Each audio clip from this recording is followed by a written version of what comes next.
వృషభం వారికి గనక చూసుకున్నట్లయితే ప్రధానంగా మీ యొక్క రాస్యాధిపతి అయినటువంటి శుక్రుడు 2వ భావంలో 9వ తేదీ వరకు ఉండి దాని తర్వాత 3వ భావంలోకి వెళ్తున్నాడు. ఎప్పుడైతే 2వ భావంలో బుధుడితో కలిసి ఉన్నాడో అక్కడ ధన సంబంధించినటువంటి విషయాల్లో అనుకూలతనిస్తాడు. అదేవిధంగా ఈ యొక్క నెలలో జూన్ 2వ తేదీ నుంచి 2లో ఉండే గురువు 3లోకి మారడం, అదేవిధంగా రాశిలో ఉండేటువంటి రవి 14వ తేదీకి ధనభావంలోకి మారడము, 12లో కుజుడున్నాడు, ఏకాదశంలో శని, దశమ స్థానంలో రాహు, చతుర్థ భావంలో కేతు ఉంటూ చంద్రుడు సప్తమ స్థానం నుంచి ఒక 12 రాశులు తిరుగుతూ అష్టమంలోకి వెళ్తాడు.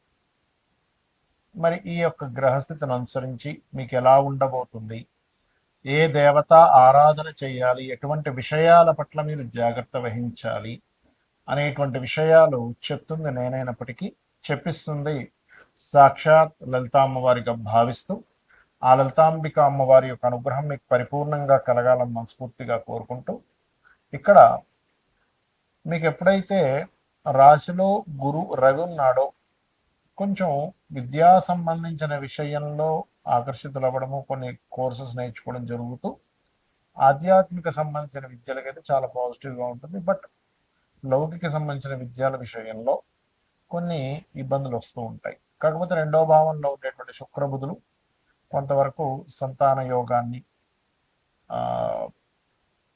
ఫైనాన్షియల్ అంటే ధనపరమైనటువంటి విషయాల్లో మంచి గ్రోత్ని ఇస్తూ ఉన్నాయి, అందులో ఎటువంటి సందేహం లేదు. గురువు మీకు 2 జూన్ నుంచి 3వ భావంలోకి మారాడు కాబట్టి అక్కడ ఉండేటువంటి గురువు భాగ్యభావాన్ని, లాభభావాన్ని, సప్తమ భావాన్ని వీక్షిస్తారు కాబట్టి వివాహం కోసం చేసే ప్రయత్నం ఏదైతే ఉందో మీకు ఖచ్చితంగా యోగిస్తుంది.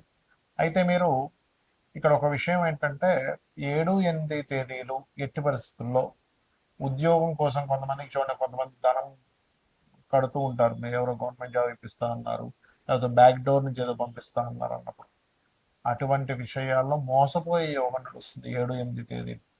అదేవిధంగా 9, 10 తేదీల్లో మీరు వ్యాపార సంబంధించినటువంటి అంశాల పట్ల కాస్త జాగ్రత్తగా ఉండండి, ఇది ప్రధానంగా గుర్తుపెట్టుకోండి. అదేవిధంగా కేతువు ఎప్పుడైతే 4వ భావంలో ఉన్నాడో కేతువు ఇచ్చేటువంటి ఫలితాలు ఏమిటి అని చెప్పి చూసుకున్నట్లయితే కాస్త మీరు ఏదైనా వాహనం మీద వెళ్ళేటప్పుడు ఆది మంగళవారాలు కొద్దిగా జాగ్రత్తగా ఉండండి, ఏదైనా కోర్సెస్ తీసుకునేటప్పుడు కొంచెం జాగ్రత్తగా ఉండండి. సంతాన అభివృద్ధి అయితే బాగుంది, రాజకీయ సంబంధమైనటువంటి విషయాలు చాలా బాగున్నాయి, రుణం కోసం చేసే ప్రయత్నం లభిస్తుంది, అందులో ఎటువంటి సందేహం లేదు. మరియు అదేవిధంగా ఇక్కడ సాఫ్ట్వేర్ ఉద్యోగం కోసం చేసే ప్రయత్నం ఫలించి తీరుతుంది. అయితే మీకు ఎప్పుడైతే ఈ కుజుడు 12వ భావంలో ఉన్నాడో ఇన్వెస్ట్మెంట్స్ లేదా తండ్రి గారి ఆస్తి విషయంలో కొంత ఘర్షణాత్మకమైన విషయం, కొన్ని మదుపు పెట్టకూడని ప్రదేశంలో ఇన్వెస్ట్మెంట్ చేయడం వల్ల ఇబ్బంది పడ్డం, వివాహ జీవితం, జీవిత భాగస్వామితో లేకపోతే జీవితం విషయంలో కొంత గొడవలు రావడం చూపిస్తుంది. కాబట్టి కందులు దానంగా ఇవ్వండి. మీరు ప్రధానంగా ఓం శివకామేశ్వరాంకస్త శివాస్వాధీన వల్లభాయే నమః అని మంత్రం చేసుకోండి.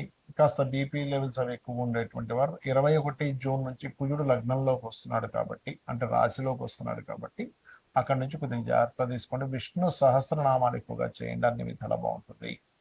ప్రస్తుతం గోచారంలో ఉండేటువంటి గ్రహాల యొక్క స్థితి మూలంగా మనం ఆల్రెడీ కొన్ని నెలల నుంచి చెప్తూనే వస్తున్నాం, కుజుడు అగ్నితత్వ రాశుల్లో ఉన్నాడు కాబట్టి విపరీతమైన ఎండల వల్ల వచ్చే ఇబ్బందులు ఉంటాయి, ఇది కొంచెం జాగ్రత్తగా ఉండాలి. నీటి వల్ల వచ్చేటువంటి వైరస్లు, గురువు అతిచారంలో కర్కాటకంలోకి వెళ్ళాడు కాబట్టి ధరలు విపరీతంగా పెరగడం తగ్గడం, అది గోల్డ్ అనుకోండి, సిల్వర్ అనుకోండి, అన్నీ కూడా మనం ఆల్రెడీ మే 11 నుంచి May first week second week నుంచి పెరుగుతాయని చెప్పాం, అదే రకంగా పెరుగుతూ వస్తున్నాయి. అయితే ఇక్కడ ఏంటంటే ఈ గోల్డ్ మీద ఇన్వెస్ట్మెంట్ చేయాలా, సిల్వర్ మీద ఇన్వెస్ట్మెంట్ చేయాలని చాలా మంది అడుగుతుంటారు, భూముల మీద చేయాలని. ఒకటే గుర్తుపెట్టుకోండి, మీ జన్మజాతకంలో కనుక రవి గురువులు బాగుంటే గోల్డ్ మీద చేయొచ్చు, ఎఫ్లెక్షన్లో లేదు అనుకుంటే. చంద్రుడు బాగుంటే సిల్వర్ మీద చేయొచ్చు, కుజుడు బాగుంటే ల్యాండ్స్ మీద చేయొచ్చు. మీ చతుర్థ భావం కూడా బాగుంటుంది దాంతోపాటు కుజుడితో పాటు, అప్పుడు ల్యాండ్స్ మీద మీకు కలిసి వస్తుంది. అయితే ఎప్పుడు కూడా ఈ గోచార ఫలితాలు గోచారంలో ఇటువంటివి ఇస్తూ ఉన్నప్పటికీ మీ జన్మజాతకంలో అసలు ఏముంది అనేది చూసుకోవాలి ఎప్పుడు కూడా. మీ జన్మజాతకంలో కనుక మీకు లగ్నాధిపతి ఎలా ఉన్నాడు, లగ్నం ఎందుకు బలహీనంగా ఉందా బలంగా ఉందా, అది గోచారంలో ఏదైనా మీ లగ్నాన్ని అప్లిక్ చేస్తుందా అనేది చూసుకోవాలి. అప్పుడు ఏమవుతుందంటే మీకు అది ఏ గ్రహం ద్వారా మీకు ఎఫ్లిక్ట్ అవుతుందో దానికి దానం ఇచ్చుకున్నా, దాని మంత్రం చేసుకున్నా మీకు క్లియర్ అయిపోతుంది. ఏం టెన్షన్ పడక్కర్లేదు. ఏలినాటి శని వచ్చేసింది, కాలసర్ప దోషం ఉంది, ఇలాంటివి ఏం పెట్టుకోకండి. మీరు నిత్యము మీరు మీ ఇష్టదైవాన్ని ఆరాధించుకుంటూ నిత్యం లలిత చదువుకోవడము, ఉదయం సాయంత్రం ఏదైనా చక్కగా ఒక ఆలయానికి వెళ్ళడం చేస్తే మీ చుట్టూ మీ ఆరాలో పాజిటివ్ ఎనర్జీ ఎప్పుడైతే వచ్చిందో దేనికి భయపడాల్సిన అవసరం ఉండదు. కాకపోతే ఇక్కడ ఏంటంటే ఆస్ట్రాలజీ ఎందుకుంది, జ్యోతిషాస్త్రం ఎందుకుందంటే మీకు ఒక మార్గం చూపించడం, జ్యోతి అంతే కదండి, వెలుగు, జ్యోతిష్యము అంటారు. కాబట్టి వెలుగునిస్తుంది. అసలు మీకు ధనయోగం ఎందులో ఉంది అనేది మీ జాతకం చెప్తుంది. ఈ మార్గంలో వెళ్తే, ఈ ప్రొఫెషన్లో ఉంటే, ఇది చదువుకుంటే, ఈ వ్యాపారం చేస్తే, ఈ ఈ సమయంలో వ్యాపారం చేస్తే, ఇటువంటి వాటికి సంబంధించిన సర్వీసెస్ లేకపోతే ఉద్యోగం చేయాలనే దాన్ని ఒక క్లారిటీ ఇస్తుంది. అదేవిధంగా మీరు చేసే ప్రయత్నాలు అనుకోండి, మీరు ఉండే డైరెక్షన్ అంటే మీరు ఎప్పుడు గృహం కొనుక్కోవాలి, ఏ డైరెక్షన్లో నివసిస్తే మంచిది అనేది మీ చతుర్థ భావం. సంతానం ఎందుకు అభివృద్ధి అవ్వట్లేదు, సంతానం కలగాలంటే ఏంటి, కలగకపోవడానికి కారణాలు ఏమిటి, కలిగినా ఎందుకు వారు అలా ఉంటున్నారు, దానికి రెమెడీ ఏం చేసుకోవాలని మీ పంచమ భావము. రుణరోగ శత్రుభావం అంటారు. అంటే మనం పూర్వజన్మంలో చేసినటువంటి కర్మలు రుణము రూపంలోని, రోగము రూపంలోని, శత్రు రూపంలో వస్తుందట. దాన్ని మీ ఆరోభావంలో ఉండేటువంటి గ్రహాల యొక్క స్థితిగతులను బట్టి మీరు దాన్ని సెట్ చేసుకోవాలి. అలాగే మరొక విషయం ఏంటంటే ఇక్కడ గమనించినట్లయితే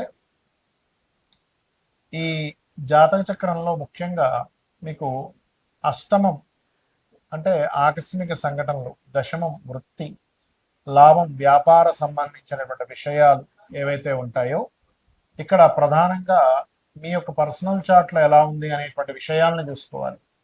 అవి ఏమి చూసుకోకుండా కేవలం మీరు ఏలినాటి శని వచ్చేసింది, అర్ధాష్టమి శని వచ్చింది, దాని ప్రభావం ఉండదని నేను చెప్పట్లే.